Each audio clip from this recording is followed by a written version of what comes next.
Dobry wieczór. Tutaj William. Witajcie na cotygodniowym podsumowaniu polskich wiadomości zemne. William Murphy. There have been several controversies ongoing in Poland this week, not for the first time, all with a judicial aspect. On Sunday, protest marches, with attendances varying from the few dozen into the thousands, took place in around 100 cities across Poland in support of Olsztyn District Judge Paweł Justecin, who was first removed from the delegation to the regional court, then suspended and placed on a disciplinary investigation, after calling on the same chancellery to publish the support lists for judges appointed to the National Council of the Judiciary. It comes at a time when, in line with the recent European Court of Justice ruling, the Polish Supreme Court is set to make decisions on the independence of various judicial bodies constituted under the government's judicial reforms. Judge Justecin has become something of a cause célèbre for both opponents of the judicial reforms within the Polish judiciary as well as the political opposition, while the government and Justice Minister Zbigniew Ziobro have maintained the judge has gone too far and overstepped his role.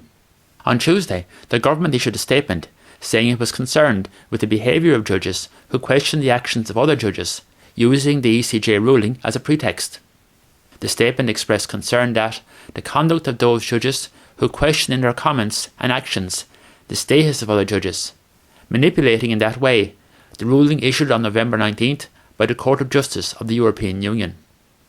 Judges calling upon other judges to cease from issuing verdicts is an unprecedented situation, which violates judicial independence and undermines trust in the judicial system. In a somewhat unusual case, given the desire of Prawo i Sprawiedliwość to eradicate communist-era influence from the judiciary, there has been major controversy over the appointment to the Constitutional Tribunal of a former Prawo i Sprawiedliwość Sejm member who lost his seat in the recent general election, Stanisław Piotrowicz. His appointment to a top judicial role has drawn criticism due to his background as a prosecutor during the communist regime, including during the martial law period, and his past membership of the Polish United Workers' Party.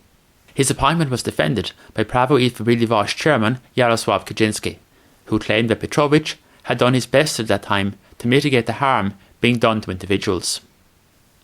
The largest controversy, and the one with the greatest political relevance for today, continues to be the saga surrounding Marian Banish, the former finance minister in the Prawo i Sprawiedliwość government and now president of the Supreme Audit Office.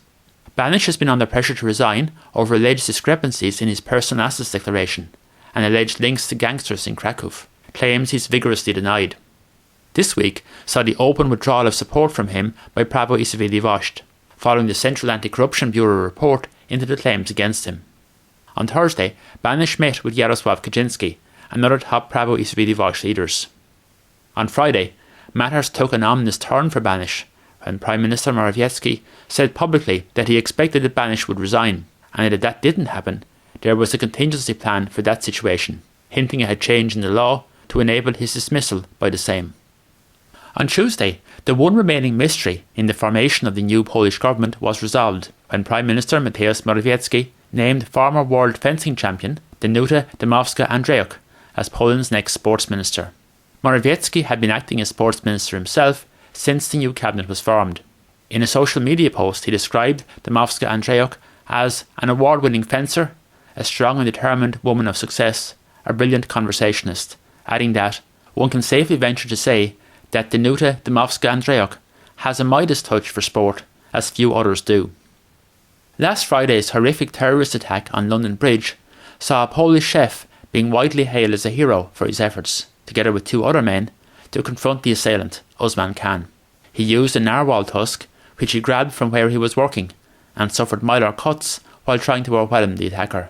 Osman Khan was shot dead by police after killing 2 people and seriously injuring 3 others. The Pole, known only as Łukasz, has been widely praised, including by the Queen and the UK and Polish Prime Ministers.